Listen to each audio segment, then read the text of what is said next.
और अब अगले सेगमेंट का रुख मैं करना चाहूंगा बंगाल में बीजेपी की जीत के विश्लेषण के बाद। अब हम आने वाले दिनों में देश की सियासत पर पड़ने वाले इसके सियासी असर का विश्लेषण करते हैं। बंगाल और असम में बीजेपी की प्रचंड जीत 2026 की राजनीति का सबसे बड़ा एक टर्निंग पॉइंट है। ये नतीजे न सिर्फ पूर्वी भारत का भूगोल बदल रहे हैं, बल्कि इसका सीधा असर उत्तर प्रदेश के सियासी समीकरणों पर भी पड़ना तय है। पश्चिम बंगाल में ममता बनर्जी के अभेद्य दुर्ग को ढहाने के बाद बीजेपी के खेमे में जो उत्साह है, उसकी गूंज अब लखनऊ के सियासी गलियारों तक भी सुनाई पड़ने लगी है। और इसकी एक झलक कल देर रात तब देखने को मिली जब जीत के बाद शुभेंदु अधिकारी ने यह घोषणा कर दी कि राहुल गांधी, तेजस्वी यादव और ममता बनर्जी के बाद अब अगला नंबर अखिलेश यादव का है।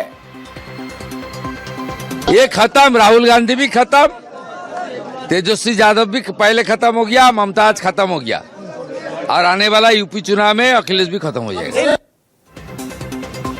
तो इशारा साफ है कि बंगाल के बाद बीजेपी की नजर अब उत्तर प्रदेश पर है।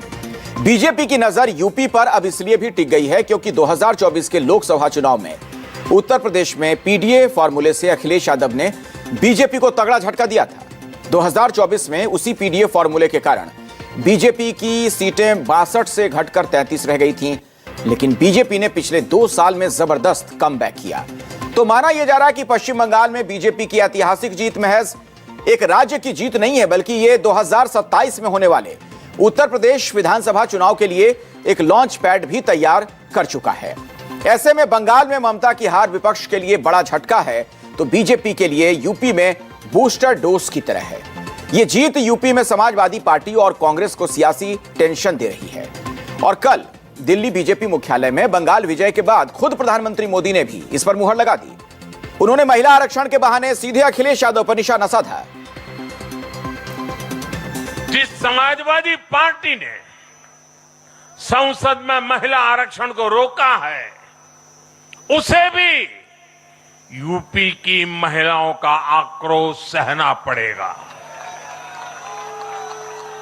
महिला विरोधी समाजवादी पार्टी कुछ भी करके अपने पाप को कभी धुल नहीं पाएगी।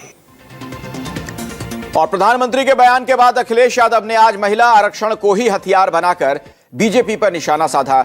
उन्होंने सोशल मीडिया प्लेटफॉर्म एक्स पर कई पोस्ट कर बीजेपी पर निशाना साधा है।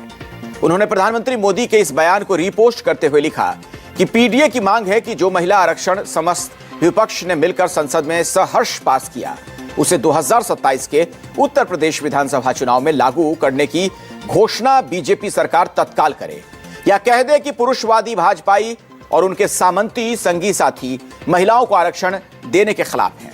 जब तक यह घोषणा नहीं होगी, तब तक हम ये बात हर हफ्ते जगह जगह उठाते रहेंगे।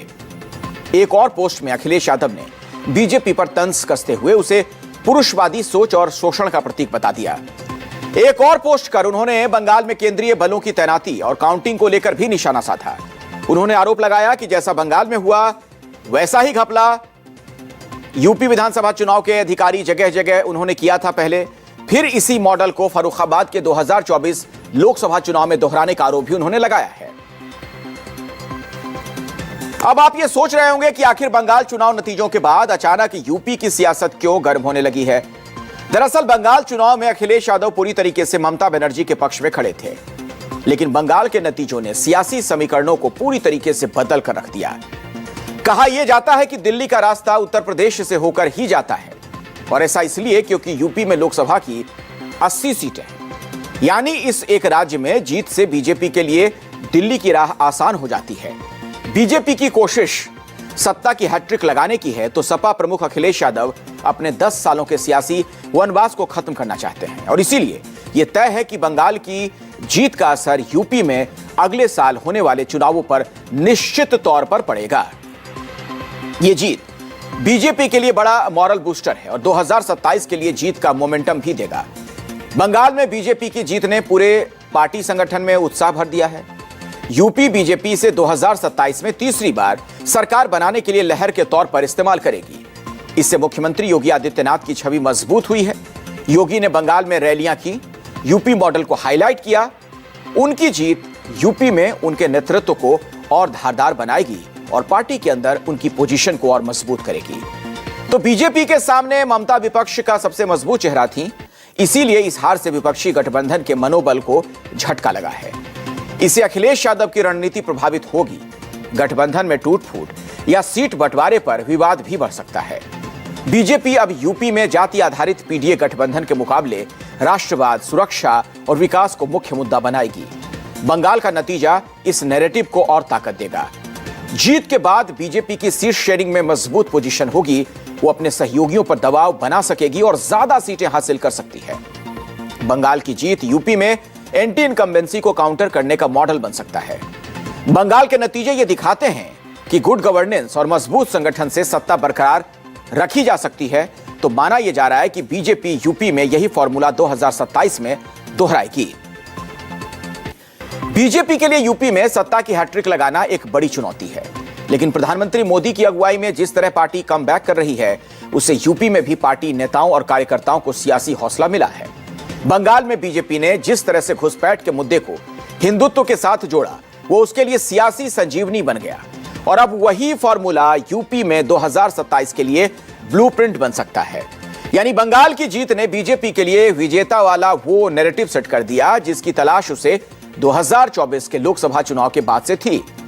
यूपी 2027 के रण में अब बीजेपी एक प्रोएक्टिव मोड में होगी, जबकि समाजवादी पार्टी और कांग्रेस को अपनी पूरी रणनीति दोबारा लिखनी पड़ सकती है।